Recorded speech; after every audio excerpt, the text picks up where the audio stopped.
Dans cette vidéo, nous allons parler de la croissance des plantes.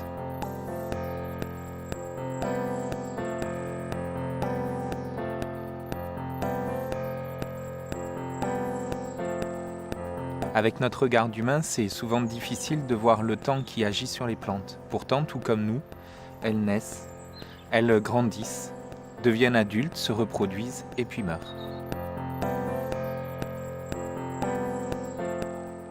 Si vous regardez cette graine, vous avez l'impression que rien ne bouge.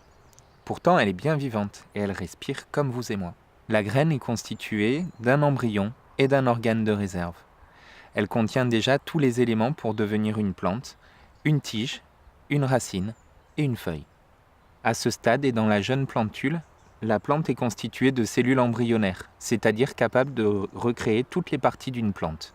Durant la croissance, les cellules se concentrent au bout des axes, c'est-à-dire des tiges et des racines, ainsi qu'à la périphérie des tiges.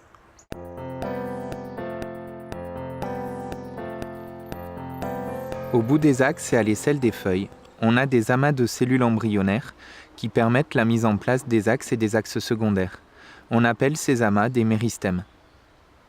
Chez les plantes vivaces, ces méristèmes peuvent se recouvrir des cailloux de poils pour passer la mauvaise période. C'est ce qu'on appelle des bourgeons.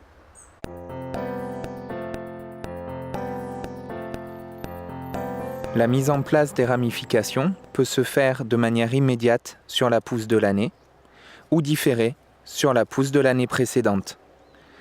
Et cela est contrôlé par une hormone qu'on appelle l'auxine et qui est produite par le méristème. La production d'hormones par le méristème peut être influencée par l'environnement.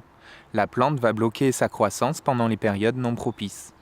En France, la pousse des axes peut s'arrêter en hiver à cause du froid ou dans certaines régions en Méditerranée, en été à cause de la sécheresse. Cette production d'hormones est activée par la lumière, qui provoque une pousse différenciée des tiges en fonction de l'orientation du soleil. C'est ce qui fait, par exemple, dans cette boîte, que la plante va se tordre pour essayer de rechercher la lumière. C'est aussi ce qui se passe lorsque le chèvrefeuille s'enroule autour d'un arbre. Certains bourgeons vont donner naissance à des fleurs ou à des inflorescences, ce qui va permettre la reproduction.